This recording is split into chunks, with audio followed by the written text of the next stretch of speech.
Sebagayaza kuku nti ate nkya banaakola kasooli bassebo ne bannyabo Sebakina luwombo nti lukira ekibya okuwooma Ssebuuguzibwa nnume tekubulako nteera mwebale nnyo mwebalege okumpa omutaawu okukka mu kattiro okwekeserera ku nnakazzi kubanga emberenge terindangako yeebakampologge ntuuse n'ekibuuzo nate ekimbuuziddwa mu kanyomero kaffe kano ka Ssekabuuliza. Ekibuuzo kino kimbuuziddwa nange nga nina okyanukula nga nkozesa obukugu bwe nnina ku nsonga z'olulimi Oluganda ebyafaayo obuwangwa n'ennono ebyaffe eby'Abaganda. Njagala ompulirize bulungi nnyo gwe wenna awulira bino. Ekibuuzo kimbuuziddwa era kigenda bwe kiti. Ono agamba yenze Mayanja Ssejjengo neddira mutima naye empanga lya South Africa.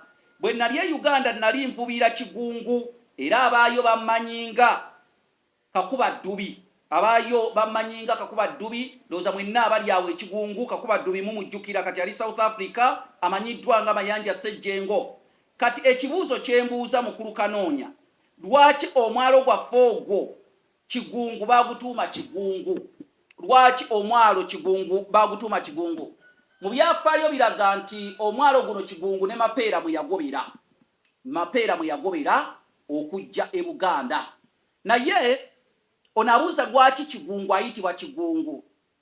Omwalo ogwo mu myaka egyedde ennyo gwakuŋŋaanirangamu nnyo ebyennyanja. Ebyennyanja byagobanga nnyo omwalo ogwo mwe muyita Kigungu guli mu Busiro Entebe ku lubalama lw'ennyanja Nalubaale.